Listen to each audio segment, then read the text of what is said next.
अब हम पढ़ रहे हैं एंडोक्राइन सिस्टम के बारे में। अभी तक हमने डाइजेस्टिव सिस्टम पढ़ा, रेस्पिरेटरी सिस्टम पढ़ा, है ना, किडनी का सिस्टम पढ़ा, हमने अलग अलग प्रकार के सिस्टम पढ़े हैं। और हम जानते हैं कि बॉडी को प्रॉपर तरीके से चलाने के लिए 11 सिस्टम काम करते हैं और इन 11 सिस्टम का ठीक होना बहुत जरूरी है, यानी कि ठीक रहना बहुत जरूरी है। इनके जो भी फंक्शन है वो अपने फंक्शन प्रॉपर तरीके से करें, ये भी जरूरी है, तब जाकर हमारी बॉडी बिल्कुल 100% स्वस्थ रहती है। उसी 11 सिस्टम में से एक और सिस्टम हम पढ़ रहे हैं, एंडोक्राइन सिस्टम। इस एंडोक्राइन सिस्टम में इसमें कोई एक ऐसा सिस्टम नहीं है कि जो सीक्वेंस वाइज सीक्वेंस है या एक दूसरे से कनेक्टेड है। जैसे डाइजेस्टिव सिस्टम में हमने पूरा का पूरा सिस्टम पढ़ा कि भाई माउथ से लेकर एनएस तक का भाग एक दूसरे के साथ कनेक्टेड है। लंग्स में हमने पढ़ा कि हमारी नोज से लेकर एल्वोलाई तक का पार्ट एक दूसरे से कनेक्टेड है। किडनी के सिस्टम में हमने पढ़ा कि किडनी में जब हमारी रिनल आर्टरी एंटर करती है तो रिनल वेन निकलती है। तो ये पूरा का पूरा एक सिस्टम है। जबकि इस सिस्टम में हम अलग अलग जगहों से ग्लैंड्स को इकट्ठा करते हैं, उनकी एक कैटेगरी बनाते हैं और उस कैटेगरी के हिसाब से इस सिस्टम का नाम देते हैं। यानी कि इसका एड्रिनल ग्लैंड या ओवरीज का कनेक्शन थाइमस के साथ नहीं है, लेकिन फिर भी हमने इन दोनों को एक ही सिस्टम में रखा है। थाइमस का संबंध पिट्यूटरी ग्लैंड से नहीं है, लेकिन फिर भी हमने पिट्यूटरी ग्लैंड और थाइमस को एक साथ रखा है। पैंक्रियास का संबंध टेस्टिस के साथ में नहीं है, लेकिन फिर भी हमने इन दोनों को एक ही सिस्टम में रखा है। इस सिस्टम का मतलब यह है कि हमने बॉडी के उन ग्लैंड्स को इसमें रखा है जिनका फंक्शन एंडोक्राइन है। हमारी बॉडी के अंदर दो तरीके की ग्लैंड्स होती हैं, एक होती है एक्सोक्राइन और एक होती है एंडोक्राइन। एक होती है एक्सोक्राइन और एक होती है एंडोक्राइन। तो अब हम क्या पढ़ रहे हैं, एंडोक्राइन सिस्टम। एक्सोक्राइन में और एंडोक्राइन में क्या फर्क है, अगर हमें ये समझ आ गया तो हम इस सिस्टम में जितने ऑर्गन्स या ग्लैंड्स हैं उनका फंक्शन हमें पता लग जाएगा। एक्सोक्राइन और एंडोक्राइन। एक्सोक्राइन वे ग्लैंड्स होती हैं जो अपने हार्मोन्स को किसी डक्ट में छोड़ती हैं और वह डक्ट जहां खुलती है वहां उसका फंक्शन होता है, उन हार्मोन्स का फंक्शन होता है। जैसे पैंक्रियास से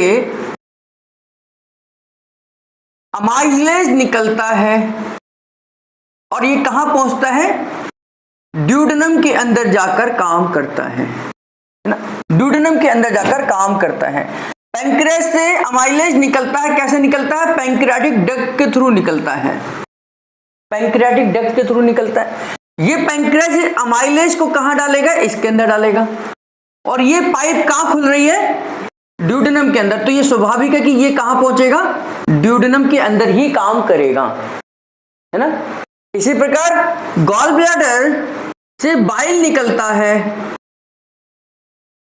और बाइल गॉल ब्लैडर की डक्ट से कहां पहुंचता है, ड्यूडेनम में पहुंचता है।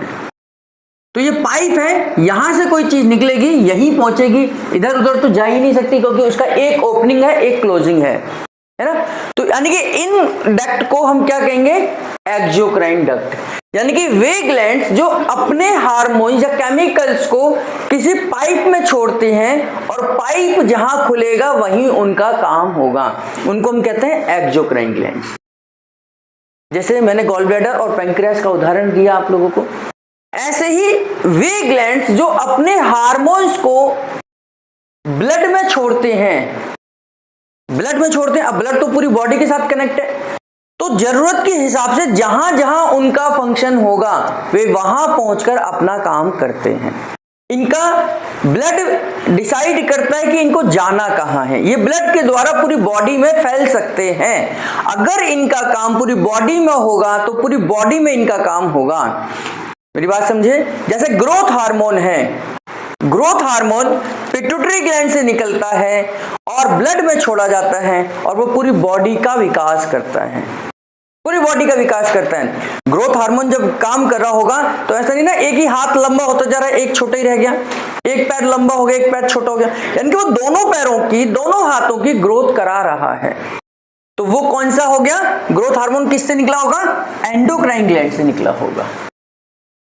जैसे पैंक्रियाज से निकलने वाला इंसुलिन, इंसुलिन पैंक्रियाज से निकलता है, और आप जानते हैं पैंक्रियाज दोनों तरीके से फंक्शन करता है। तो पैंक्रियाज का वो काम जो एंडोक्राइन तरीके से करता है उसको हम यहां पढ़ेंगे, जबकि पैंक्रियाज का एक्सोक्राइन फंक्शन हमने डाइजेस्टिव सिस्टम में पढ़ा था।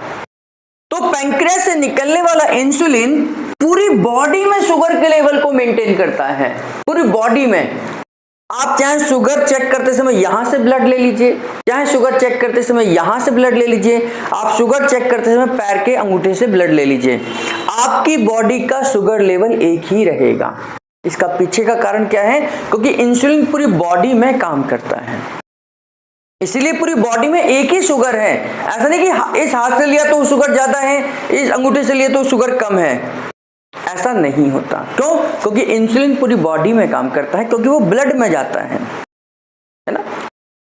तो जो ग्लैंड्स अपने हार्मोन्स को, अपने केमिकल्स को ब्लड में छोड़ती हैं और उसका निर्धारण, उसका फंक्शन अलग अलग जगहों या पूरी बॉडी पर असर हो सकता है, उन ग्लैंड्स को हम क्या बोलते हैं? एंडोक्राइन ग्लैंड्स बोलते हैं। तो इस सिस्टम में हम, इस चैप्टर में हम उन सभी ग्लैंड्स को हमने इकट्ठा कर दिया है जो अपने अपने हार्मोन्स को ब्लड में छोड़ती हैं, ना कि पाइप में छोड़ती हैं। यानी कि हमने उन लोगों को इकट्ठा कर दिया है जो लोग सब अपना काम करते हैं। दो तरीके के लोग होते हैं ना, एक होता है जो अपना काम करते हैं, एक होते हैं जो दूसरों के लिए काम करते हैं। तो दूसरों के काम करने वाले को हम क्या बोलते हैं? नौकरी करने वाले व्यक्ति, जॉब करते हैं। जो अपना काम करते हैं उनको क्या बोलते हैं? बिजनेसमैन बोलते हैं, यानी कि सेल्फ काम करते हैं। अब वो अपना काम, मोची भी अपना काम करता है, छोटा सा है ना, 1000 रुपए 500 रुपए डेली कमाता होगा, 100-200 कमाता होगा, लेकिन अपना काम करता है तो वो बिजनेसमैन ही ना। और वह भी है जो अंबानी है, जो करोड़ों रुपए एक दिन में कमाता है। तो दोनों ही बिजनेसमैन हैं, अपने ही काम कर रहे ना, नौकरी नहीं कर रहे किसी की। तो इसमें फर्क ये नहीं पड़ता कि वो कितनी इनकम करते हैं, फर्क ये नहीं पड़ता कि वो कितना कमाते हैं। हमने एक कैटेगरी बनाई कि हम उन लोगों को इकट्ठा करना चाहते हैं जो अपना काम करते हैं, चाहे वो 1 रुपए कमाते हो चाहे 1 करोड़ रुपए कमाते हो। इसी प्रकार हमने ये नहीं देखा कि आपस में इंटरकनेक्टेड है या नहीं है ग्लैंड्स।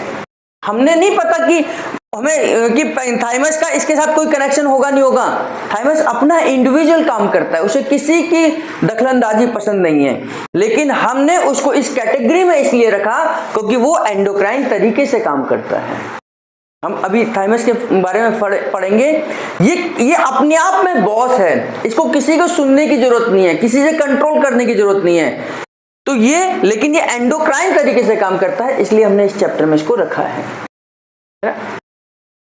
एड्रिनल ग्लैंड भी, एड्रिनल ग्लैंड है, ये बाकी पिट्यूटरी ग्लैंड से कंट्रोल होती है, लेकिन इसका बॉस पिट्यूटरी ग्लैंड है, तो ये इसमें रखा है। हमने टोटल मिलाकर उन ग्लैंड्स को यहां रख रहे हैं जो अपने हार्मोन्स, अपने केमिकल्स को ब्लड में छोड़ते हैं। अगर ये किसी पाइप में छोड़े होते तो हम किस में ले जाते? इनको एक्सोक्राइन में ले जाते हैं। जैसे पैराथायराइड ग्लैंड भी किसी से कंट्रोल नहीं होती, पैराथायराइड ग्लैंड अपने आप काम करती है, तो तब भी हमने इसमें रखा क्योंकि वे अपने काम करने के बावजूद अपने केमिकल्स को कहां छोड़ती है? ब्लड के अंदर छोड़ती है। तो अब हम इस चैप्टर में इन सभी ग्लैंड्स के बारे में पढ़ेंगे कि ये कौन से हार्मोन बनाती हैं, उन हार्मोन्स का फंक्शन क्या होगा, वो फंक्शन अगर कम हो जाए तो क्या असर होगा, ज्यादा हो जाए तो उनका क्या असर होगा।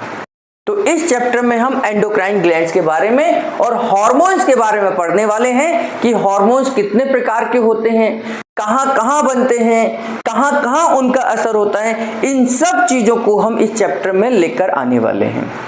इस चैप्टर में हम एक चीज और देखेंगे जिसको हम कहते हैं फीडबैक मैकेनिज्म। फीडबैक मैकेनिज्म का मतलब क्या है?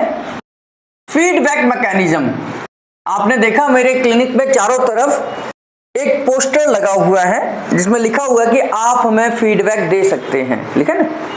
तो उसमें फीडबैक में ये भी लिखा है, फीडबैक दे सकते हैं, कंप्लेन भी भेज सकते हैं, इस पर बरसक कर सकते हैं अपनी, कोई भी कंप्लेन है, कोई भी फीडबैक है।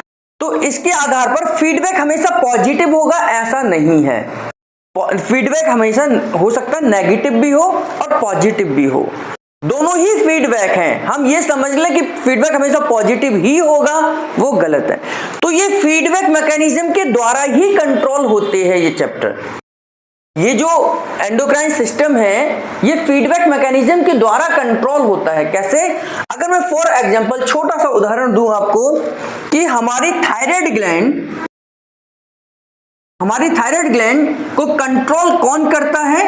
हमारी थायराइड ग्लैंड को कंट्रोल करता है हमारी पिट्यूटरी ग्लैंड। पिट्यूटरी ग्लैंड को कौन कंट्रोल करता है? हमारी हाइपोथैलेमस ग्लैंड। और हमारी हाइपोथैलेमस को कौन करता है? Pineal gland.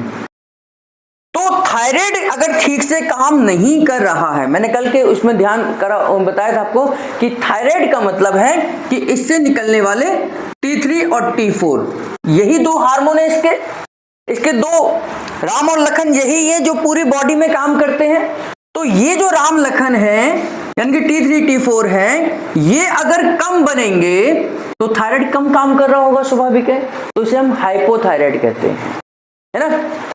अगर ये ज्यादा काम कर रहे होंगे, एक्साइटेड होकर खूब काम कर रहे होंगे पूरे दिन में, इनको काम करना चाहिए था 10 घंटे और ये कर रहे हैं पूरे 24 घंटे, तो हम क्या कहेंगे? थायराइड हाइपर हो गया है। तो ये हाइपर थायराइड हो गया है। फर्क समझ आया? अगर इनके T3 T4 कम काम कर रहे हैं तो थायराइड क्या है? हाइपो हो गया है। अगर ये ज्यादा काम कर रहे हैं तो ये हाइपर हो गया है। ठीक है, ये कहानी समझ आई। अब इसको कौन कंट्रोल कर रहा है? बॉस कौन है इसका? Pituitary gland.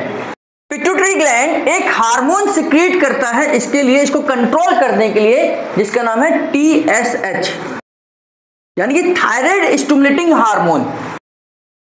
थायराइड को कैसे स्टिमुलेट किया जाता है? पिट्यूटरी के द्वारा, थायराइड स्टिमुलेटिंग हार्मोन के द्वारा। ठीक है, इतनी कहानी। अगर ये ज्यादा काम कर रहा है तो उसे कौन कंट्रोल करेगा? पिट्यूटरी ग्लैंड करेगी। अगर ये कम काम कर रहा है तो उसे ज्यादा काम करने के लिए कौन कहेगा? पिट्यूटरी ग्लैंड कहेगी। ठीक है, अब पिट्यूटरी ग्लैंड को स्टिमुलेट कौन करता है? हाइपोथैलेमस। इसका बॉस कौन है? ये है। तो हाइपोथैलेमस से पिट्यूटरी को स्टिमुलेट करने के लिए, कि पिट्यूटरी के बहुत सारे काम हैं, है ना, पिट्यूटरी के बहुत सारे काम हैं, उसमें से एक काम यह है कि थायराइड को भी कंट्रोल करता है।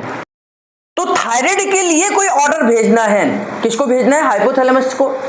थायराइड के लिए कोई ऑर्डर भेजना है तो ये अपने अंदर से TRH निकालता है। कौन भेजता है? ये हाइपोथैलेमस अपने अंदर से थायराइड रिलीजिंग हार्मोन निकालता है। Thyroid releasing hormone pituitary gland के पास पहुंचता है और पिट्यूटरी से कहता है भाई